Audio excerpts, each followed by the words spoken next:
Well, hello. This is already, I don't know, 101st or 102nd day of the continuous Russian invasion into Ukraine. And by now, people who have at least IQ higher than room temperature would have questions about how the scam continues to live on. Well, let's start today with a little bit of intro from afar, so to speak. We need to understand what intelligence is. And many people do not really understand what intelligence is. And for the United States and Europe too, where most of the politics is done in the public space and operates on narratives, not on actual actions, and achieving the result is non-existent basically across the board, from military to intelligence to education to politics. It's all about how you look like and how it affects your chances to be elected or re-elected. We have to understand that basically narrative in the simpler terms is nothing more than juxtapositioning of the facts. I am on the record, and I am absolutely responsible for what I'm saying here because it could be done. I can, if need be, using the same set of data, and I will be able to write, let's say, thesis or dissertations, 2 or 3 of them, which will contradict each other radically, based on the same set of data. And I will be able to develop the justifications and argumentations for saying that the same thing will mean absolutely opposite things, so to speak, And that's how Western intelligence nowadays works. It doesn't mean that it doesn't collect info. That's what intelligence fundamentally does. It collects info. It collects facts. But the problem, of course, that this might be happening somewhere on the lower level, let's say on the level, tactical level of the intelligence collection, and could be some residents or what you call the station chiefs of CIA or some other intelligence assets, and of course signal intelligence, collecting all this data and initial analysis. And analysis, if you understand, it's just splitting basically a larger thing into smaller parts and looking at the smaller parts. Analysis is not the whole thing. In fact, and that's where we come to this issue of what real intelligence is. It's the synthesis which is the most important. Because after I disassemble thing in terms of analysis, splitting it at smaller parts, I need to put it together back again and tell how it works, what is the nature of this thing. And that's where the Western intelligence fails dramatically, because, frankly, they cannot find their own ass with both hands in brightly lit room. This is not because they are unprofessional on the tactical level, albeit I think so, their degeneration, both cognitive and ethical, continues to spread all over the place, top, bottom. It is because people on the top, and most of those people nowadays are political appointees, they don't know any better. It's not like they are, some of them definitely do it for the sake of being assholes and, just being complete evil. And others, they would love to do something better, they just can't. And when we talk about intelligence, this synthesis is what is important, because it is on the base of synthesis which you make your predictions, your forecasts. Obviously, the framework is also important. And here's the idea. The United States again states that it doesn't take Russia claims of withdrawing troops from whatever the border of Ukraine with Ukraine seriously. Well, sure, but it is absolutely clear now, and many Russian professionals, top Russian professionals from the top intelligence and military strata, so to speak, they already openly state that strategic intelligence in the United States is non-existent. They get some facts, they get some data, and then they begin to juxtaposition them to fit the political agenda. And that is why the United States has been proven absolutely dreadful in terms of its effectiveness and in terms of achieving any kind of objectives, political or military or what have you, for the last decade or so, because they not only do not get all facts, which they don't, and vaunted national security agency and signal intelligence. I mean, it could be fooled, guys. When you deal with the peers such as Russia or China, believe me, there are ways to basically make people fools out of them, and they do not know what they're dealing with, and they cannot create framework. I am on the record for decades now that what amounts to Russia's study field, and by study I mean not only just those whiteboard academicians from all those Ivy League schools in the United States who teach bullshit about Russia and her history for decades now, and most of them they teach bullshit basically, especially the 20th century history of Russia. They just don't know it. But it is also in terms of military intelligence, which are really important to underscore. Nowadays, especially with the explosion of the electronic media and mass media such as social networks and YouTube, where you can find every day some, whatever the name of the source, saying, oh yeah, here's intelligence, let's take a look at it. The best example being the Bellingcat, which is front for MI6 most likely, but where they get this idiot, what's his name, Elliot Higgins, who has a great background in operating the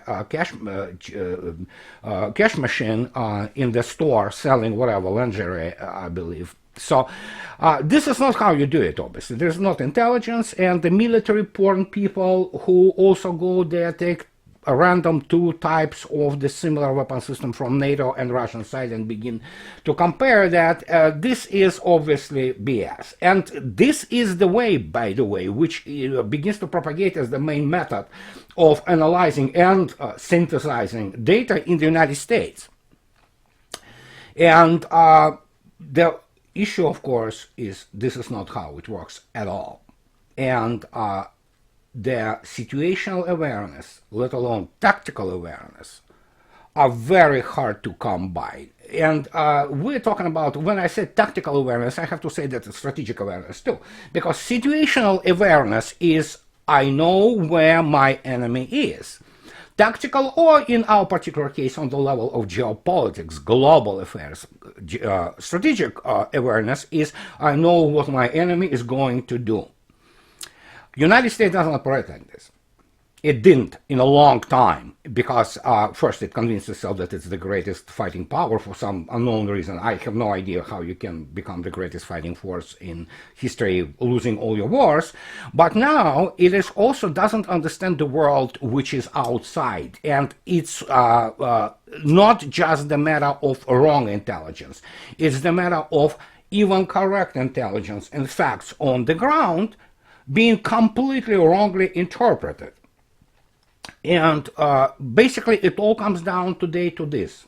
You have these intelligence people, whoever they are. They could be men, women, people with some, I don't know, maybe even a military academy in West Point, or Naval Academy in Annapolis. But mostly these are the humanities educated people from some Ivy League or from those schools with a reputation, quote unquote, who get into this business of the intelligence and military analysis. And the only thing they know and the only thing they learn from the get-go is that, okay, here's the 76, let's say, aerosol division, Pskov aerosol division on Russia. Okay, here's where it's located. Here's its barracks. Here are its headquarters. And, okay, let's split this division into the regiments, or let's into the battalions. Let's learn their numbers. Okay, here it is. Here's Google Earth or whatever the maps, and here are some, other satellite things, and okay, let's match those vehicles, and let's match those, whatever the external outward properties of the military unit, and see where it goes and what it does. Here they are. They moved this 45th brigade, it's 738th battalion or something, 129th company with the names of these guys, and they moved here. Before that they were there, and this is not intelligence. It's merely raw data, which in order to become intelligence has to be analyzed and then synthesized by professionals. And professionalism is a very hard to come by entity and property, so to speak, in modern West today. You literally have people who do not understand what they are dealing with. That is why I introduced Bellingcat. You have people who have no physics education, people who have the political science degrees. They learned a couple of courses there. They went through the couple of courses on the statistics, and that's about it. They don't understand the operational nature. They don't understand how it is calculated. They don't understand how the forces are formed. And for attack, for example, and even that is not enough. I mean, you have to have a solid military background to understand not only how it all works and how armies or divisions they deploy and how they operate. You have to understand how they tie together as a force and what they can do or cannot do under very specific circumstances. And now, when obviously Russia didn't invade, and yet again avoided invading because the United States needs it desperately, somebody needs to come up with a story. How can you really justify this, that again Russia didn't invade? And I can only communicate the same thesis time after time. Russia doesn't want Ukraine. Russia doesn't care about Ukraine. The only thing Russia cares about is for Ukraine to be neutral. It's all about Europe. It's all about United States trying to assert its influence and its command of its European poodles. And in order to do that, they create narrative. And this narrative is absolute, utter bullshit. So what's left for the United States? It's only one outcome. It's only one narrow corridor in which it literally, if you can say it doesn't sound right, but cornered or run itself into without having any space for the maneuvering, is that to make Russia somehow get involved. Will they blow a nuclear station in Ukraine? Oh, possible. There's nothing which MI6 or CIA will not do. They can blow it and then blame on Russia. Or they can, I don't know, kill the village with the, civilians there, and again blame on Russia, on some, mythical Russian special forces, things of this nature. And plus, of course, they have very many accomplices there in terms of Nazi battalions who will do anything. So it's you can expect that. So they will continue to do this, to try to do this. And again, it has to be something huge. And again, as I said, blow up nuclear power station and say that. Or, I don't know, just as I already stated, chemical weapons, dirty nukes, sure. Whatever it is, it has to be big.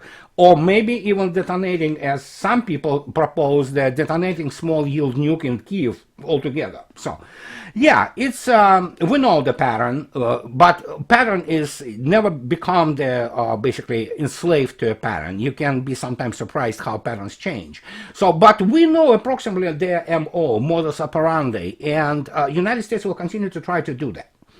The reason it will try to do this is, now I will not quote myself, albeit I was talking about this for the last, I don't know, I wrote about EU becoming the launch for the United States since 2015, basically, and in my blog, and I wrote 3 books about that Europe, the land of Est, and so its economy has to be completely enslaved to the American interest, because United States cannot live otherwise, because it's economically not designed like this, and nothing could be done about it. But however, Thanks to my remote friend Bernard from Moon of Alabama, he introduced two major quotes, so to speak, or from two people who I respect very much, but especially esteemed ambassador, last U.S. ambassador to the Soviet Union, Mr. Jack Matlock,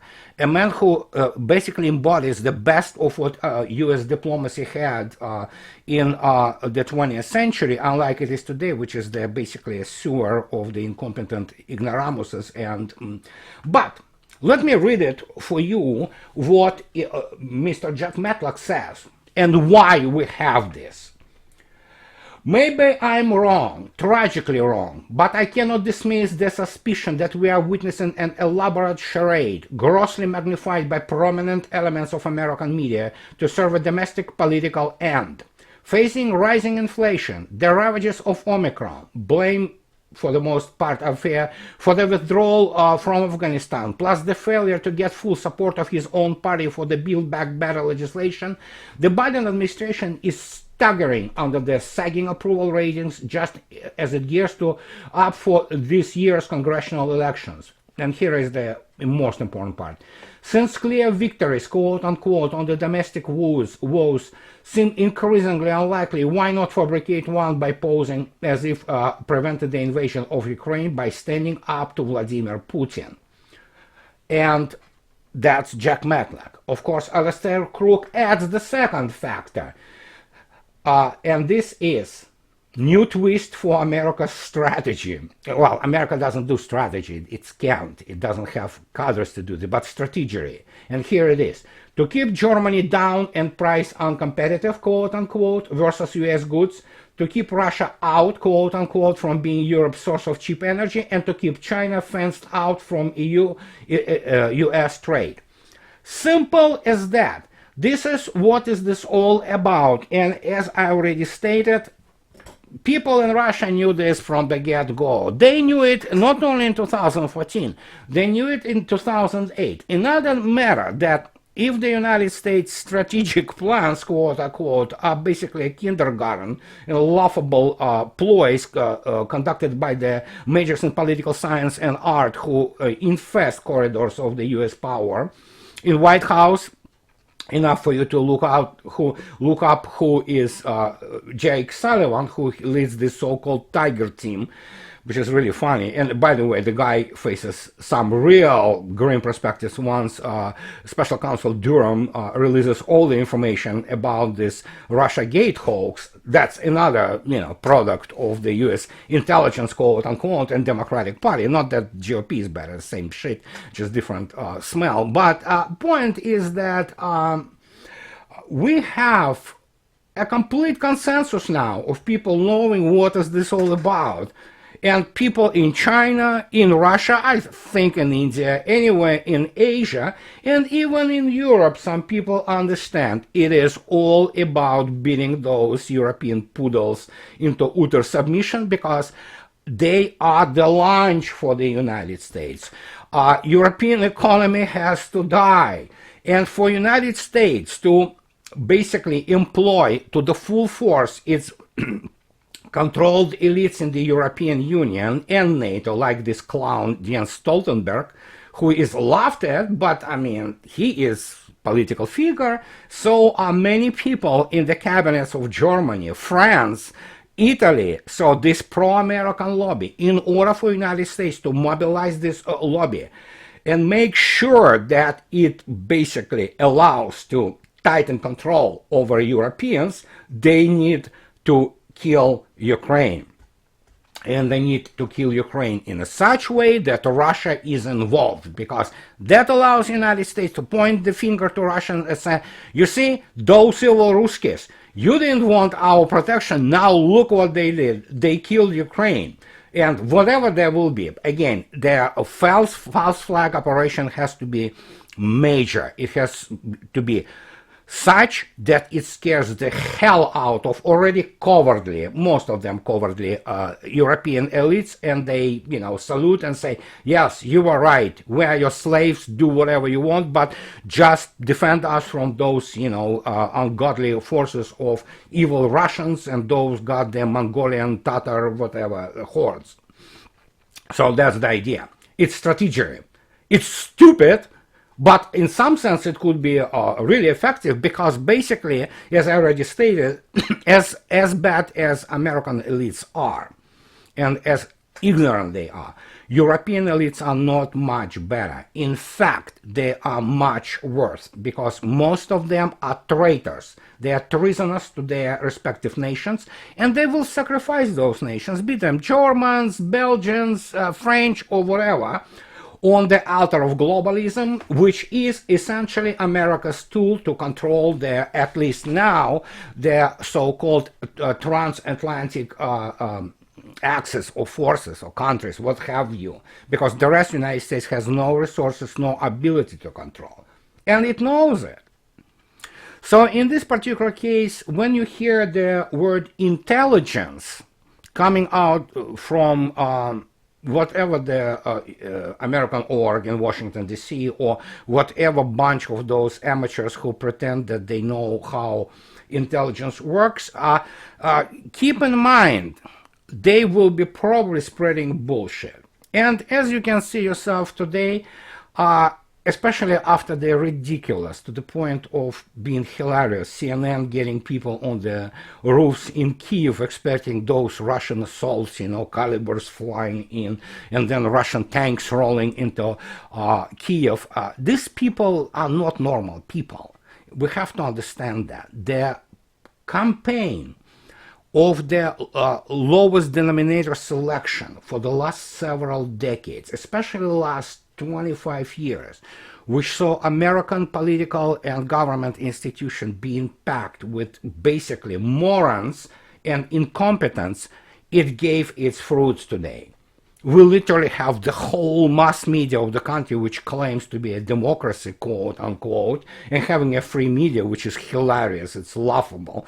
So bullshitting itself and those imbeciles in Europe into this basically belief, many of them now genuine articles, they do believe that Russia wants to invade, into this belief, and they don't even understand how they look like. They look like cretins, basically, all around the world. But here's the problem. I don't remember what's the name of this law. It's yet another sociology, psychology law.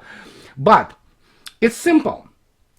You can explain to moron that he's a moron because he is a moron. And that's how it is. You cannot deal with these people. They are, I'm sorry, imbeciles. The remainders or residual competences, which in the United States, for example, are primarily concentrated around the military, around the U.S. Navy, U.S. Army, and their intelligence structures.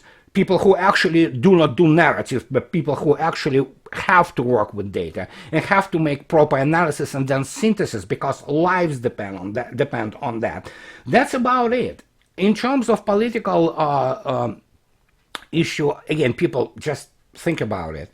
For 5 years, United States lived with the firm belief that Donald Trump was a Russia's spy and Russian intelligence assets. You have to be completely mind-fucked to believe this bullshit. Yet, look at the American media. U.S. mass media are the laughing stock. They are basically seeded with people who have no integrity, who have no knowledge, and they are basically morons without any ethics. And that's what we have today. So, in conclusion today, can they do intelligence? No. They cannot do intelligence. So all of them, with the small exception of some institutions which I already told you, and even this intelligence, correct intelligence, it's not going to make it to the public, and it's not going to make it into the political sphere in the United States or in the West, because it's all based on narratives. Narratives created by ignoramuses, people who have no professional background in just about anything, except for creating stories. United States have been in creating stories since who knows when. Yeah, we're still expecting the news about Iraqi weapons of mass destruction to be found out just any minute now. I think so in about 200 years we might get some news about that they finally have been found. So there you go. Same goes for everything. The same as the promises in terms of like not leaving Afghanistan chaotically and then basically running away from it in the most shameful manner. So you make your own conclusions, and yeah, this is modus operandi. So we have to expect continuous attempts of the United States to create some kind of the false flag. I already gave you the range. It has to be something major, stunning. But the more time goes by and the more Russia basically, tries to avoid this war by any means, the more you will see the basically decline of the already ridiculously low in professional level, all those institutions which are responsible allegedly for running the country. They don't run the country, they run the agenda. And this agenda, especially by Democrats, is basically imploding. GOP is the accomplice here. They're not much better than Democrats, and in fact, as I already stated, we're looking at the uni-party state, and anybody who mentions today that there is a democracy in the United States is just absolutely laughable. There is none. So that's my kind of main point today. And yes, we will continue to live with people like Elliot Higgins and Bellingcat creating absolutely stories out of the thin air. MI6 is behind it in this particular case. As for Russia, Russia starts now the strategic triad exercises called Grom 2022, which is Thunder 2022, strategic missile submarines, all kinds of things capable to blow the half of the world up, and Russia will demonstrate, obviously, and continues to demonstrate its military capability. So people will ask, but what if the VSU, the Ukraine's armed forces, will commit suicide, and people in Ukraine will decide to let's go and attack LDNR or let alone Russia? Well, they certainly can try, but they know what's going to happen. And in this particular case, the United States will applaud, but by that time, I think, the, so to speak, cohesion, already questionable today between the United States and its European allies, quote unquote, in reality poodles, will be dissolved to such a degree that Russia doesn't care. And the only minus for Russia in this case will be that by the virtue of the right of the victor, it will have to have this goddamn condemned place called Ukraine broken in several parts and probably take about 10-15 people of what today is called Novorossiya, which is from Odessa to Kharkov to on its balance. And, if it comes down to it, yeah. But Russia will not take it in as a part of Russia and probably create some kind of independent state and will keep it obviously friendly, and they will kind of, continue to, stumble along the road to some kind of economic recovery, because Russia is not going to be spending that much of the resources on them. There's no need to do so. The rest of it, whatever. Let Hungary and Poland deal with the Western Ukraine, and so Russia doesn't need Kiev. So that's how it works. And obviously, Russian armed forces, which are probably the most mobile armed forces in the world, if not including the history of the warfare, I don't think so there are any chances for Ukrainian armed forces to even attack LDNR and achieve any serious objectives. So here's the Sitrep, sort of, for today, and yeah, expect the false flag still, but we'll see. Hopefully it doesn't happen, and hopefully Russian intelligence and Russian armed forces are capable of preventing it in Ukraine, and then obviously the focus will be on Syria, where Russia obviously moved some really serious assets to, and who knows, we might see the United States leaving Syria pretty soon. So that's my talk for today. As always, subscribe, And those who can afford, please support me on the Patreon, because that allows me to continue with this type of the activity, giving you some, basically, my thoughts, hopefully correct ones, on the matters of the geopolitics today. So all the best to you guys, and I'll talk to you later. Bye-bye.